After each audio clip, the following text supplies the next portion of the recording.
Welcome back to First Person History.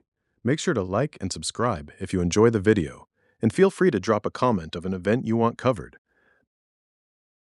My name is Samuel Ridgewalker, a Cherokee man of mixed blood, born in 1812 near the foothills of the Blue Ridge in what the white men now call northern Georgia.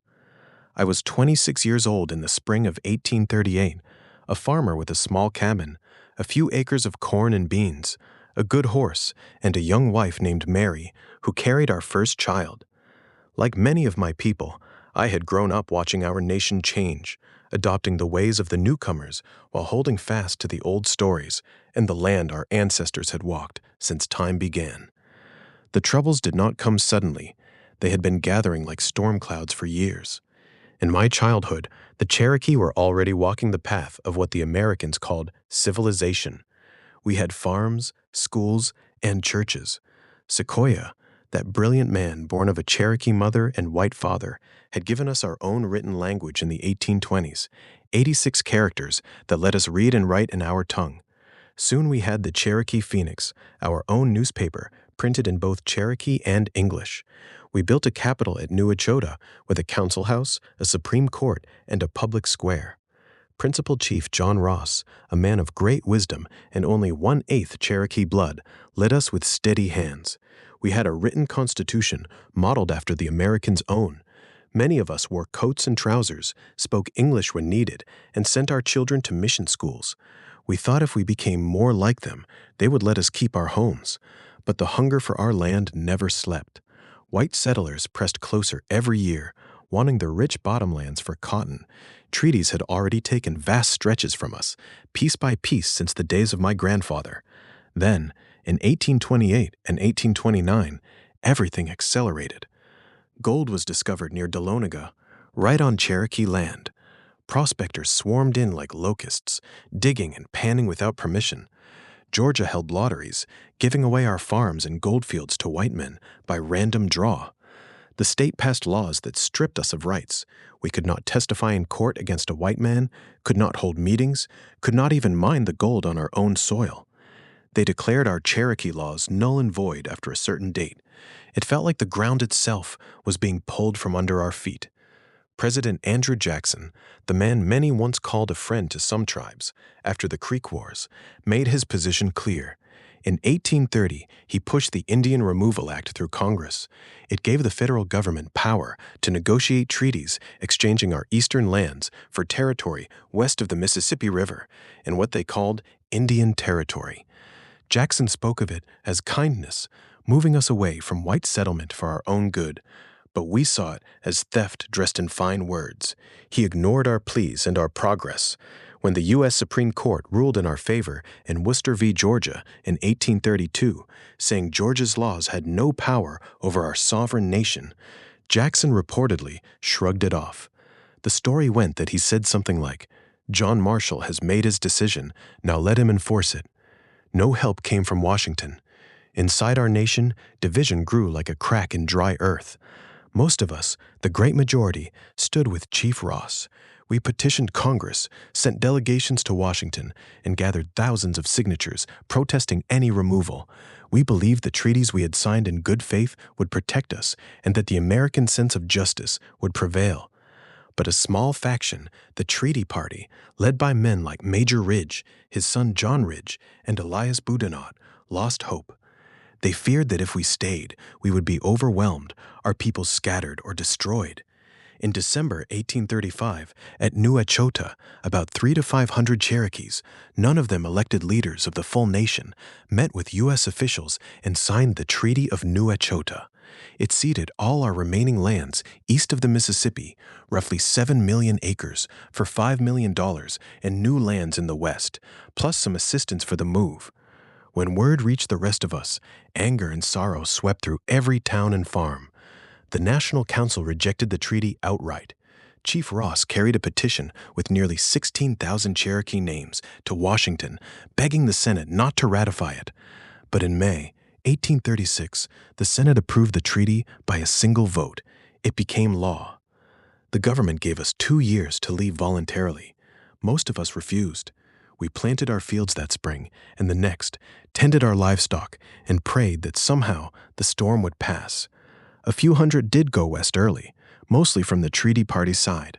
The rest of us held on, hoping for a miracle that never came. By the spring of 1838, the deadline had passed.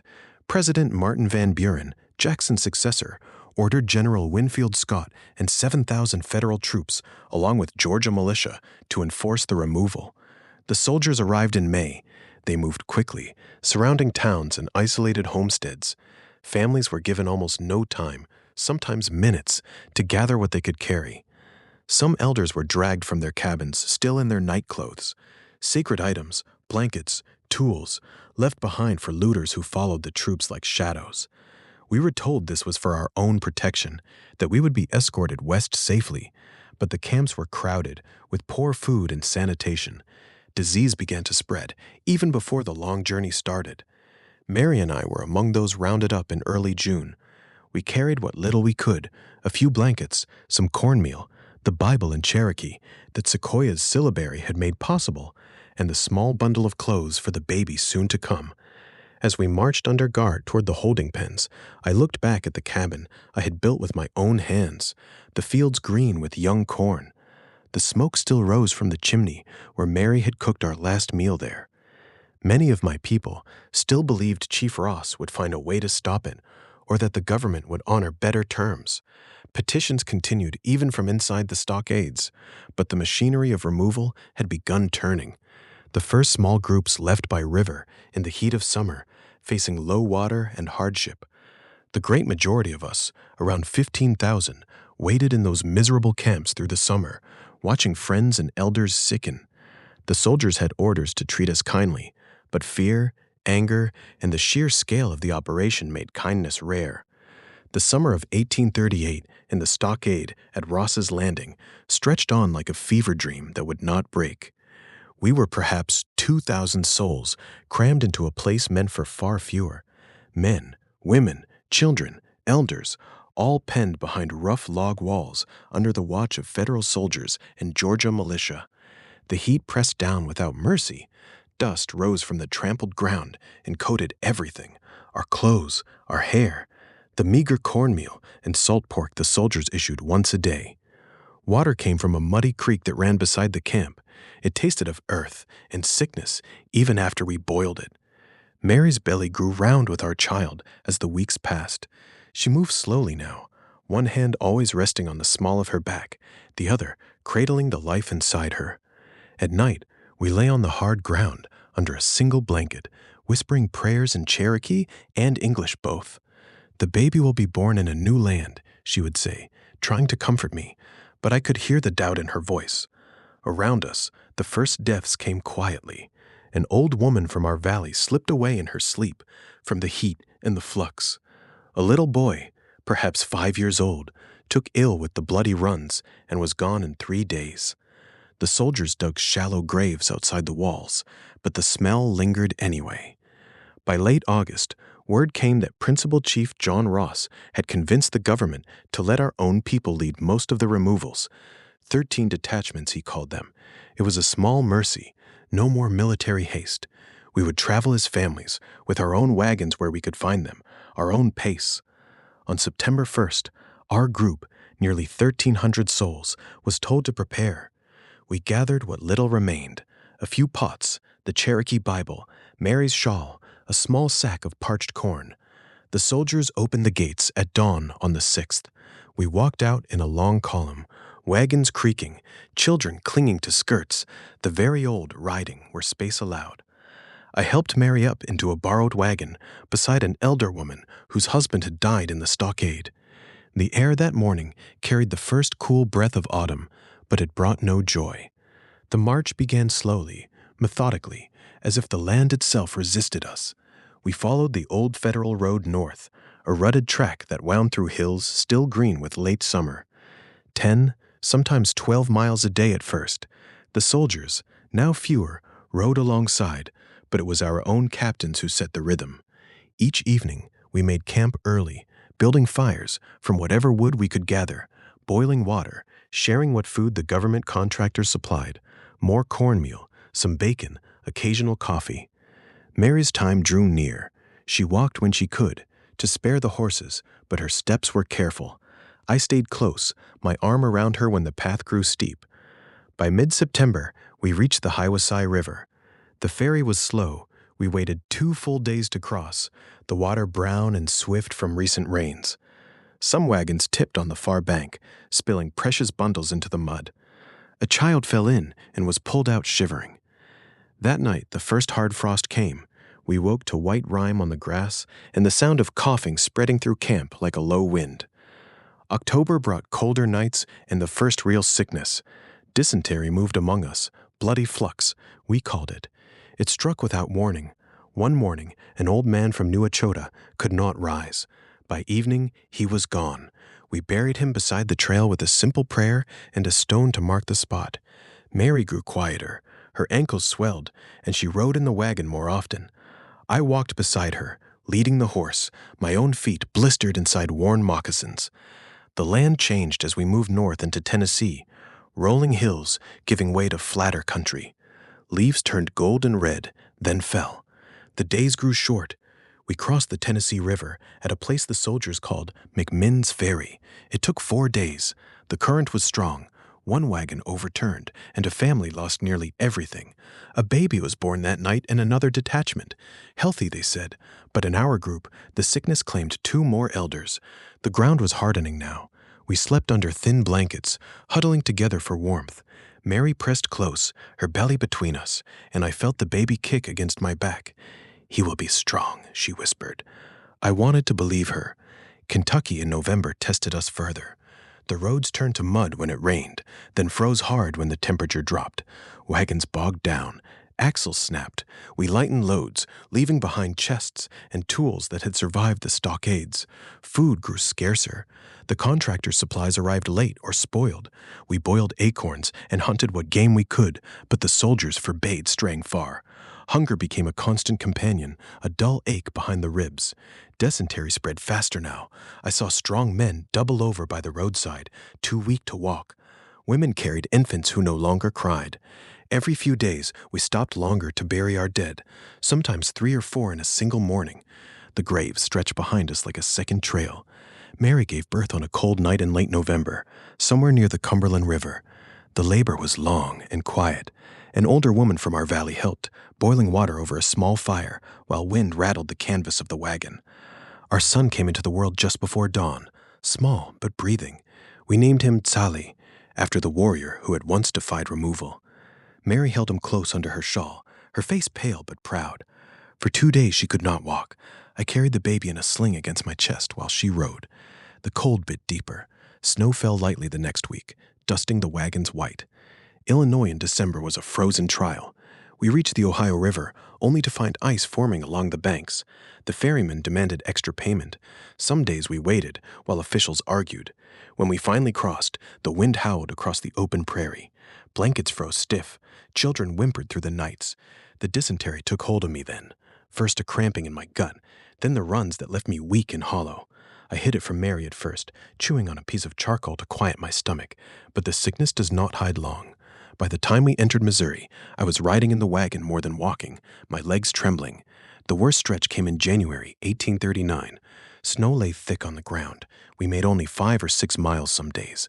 The contractor's beef was stringy and scarce. Water had to be melted from ice. Mary's milk began to fail. Little Tsali fussed constantly. I lay beside them at night, fever burning behind my eyes, and listened to the coughing and the soft weeping that never quite stopped. One morning, we buried a young mother and her infant together. The ground was so hard, the men could only scrape a shallow trench. We covered them with rocks and moved on. By late February, we crossed into Arkansas. The land felt endless, the sky low and gray. My own sickness had taken root deep. The flux came in waves now, painful, weakening, leaving me dizzy when I tried to stand. Mary walked beside the wagon, carrying Tsali, her face thin and determined. She fed me sips of broth when we camped, wiped my brow with a damp cloth. "We are almost there," she would say. The soldiers told us the new territory was only days away.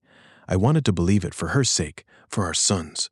On the morning of March 38th, 1839, We made camp near the Illinois River, not far from the border of the new land. The night before had been the worst yet. I had not slept.